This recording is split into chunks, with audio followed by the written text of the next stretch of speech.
ऐकल्यावर माझ्या तोंडातून शब्द बाहेर पडले माझी आई, आणि तोच माझ्या भाषणाचा विषय ठरला. आदरणीय व्यासपीठ, स्पर्धा संयोजक, शून्य परीक्षक, आदरणीय शिक्षक वृंद आणि माझ्या बालमित्रांनो, नमस्कार. मी Abhinav Hemangi Tanaji Borade, English medium school घोडेगावचा विद्यार्थी. व्यासपीठावर विषय मांडतो आहे माझी आई. माझी माय माझं लाऊर देऊर, तिच्या टाचतल्या भेगामध्ये माझं अजिंठ वेदूर, माझं अजिंठ वेदूर. प्रत्येकाला जशी आपली आई आवडते तशीच मलाही माझी आई खूप आवडते. ती प्रेमाचा अथांग महासागर आहे, ती मायाचा निझर आहे. तिच्या उबदार कुशीत साऱ्या विश्वाचे सुख सामावलेले आहे. तिने भरवलेल्या घासाला अमृताची गोडी आहे. माझ्यासारख्या लहान मुलाचे रडू असो किंवा तुमच्यासारख्या मोठ्या माणसांचे दुःख, प्रत्येकाला डोळे पुसायला हवा असतो आईचाच पदर. माझा दिवस सुरू होतो तो आईच्या प्रेमळ हाकेने. ती मला झोपेतून उठून खिडकीतून आत येणारी सोनेरी सूर्यकिरणे दाखवून ती मला गुड मॉर्निंग म्हणते. इतक्या थंडीत उठायचा कंटाळा येणाऱ्या माझ्यासारख्या मुलाचा ब्रश, बाथ, ब्रेकफास्ट असं सगळं करून शाळेत पाठवणारी माझी आई ग्रेटच म्हणावी लागेल. एकाच वेळेस आजोबांना भाकरी, बाबांना चपाती आणि मला पराठा असं सगळ्यांसाठी बनवणारी माझी आई किती थकत असेल नाही का?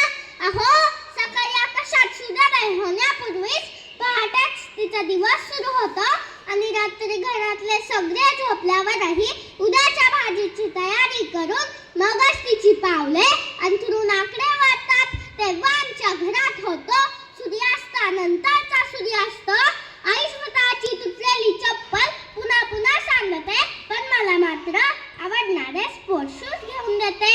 आई स्वतःचा खर्च कमी करून पैसे वाचवते आणि वाचलेल्या पैशातून मला वही, पुस्तक आणि खेळणी घेऊन देते. सायन्स पदवीधर असलेली माझी आई हे अर्थशास्त्र कुठे शिकली असेल बरं? एकदा आईला विचारलं, तू कोणाची, दादाची, दीदीची की माझी? तर आई म्हणाली, मी सगळ्यांची. खरंच आई सगळ्यांची असते, सगळ्यांसाठी असते. कवी प्रशांत असणारे त्यांच्या एका कवितेत प्रसंग सांगतात. मुलगा म्हणाला, आई दिव्याची वात मोठी कर, मला वाचायला दिसत नाही. तर बाबा म्हणाले, अगं दिव्याची वात छोटी कर, मला झोप येत नाही. तर आई रात्रभर दिव्याची वात लहान मोठी करत राहिली आणि आयुष्यभर त्या दोघांमध्ये वाती सारखीच चढत राहिली. खरंच आई त्यागाची मूर्ती असते. चंदनासारखी स्वतः जिजत जाते आणि सगळ्यांना सुगंध देते. समईतील वातीसारखी स्वतः जळत जाते आणि सगळ्यांना प्रकाश देते.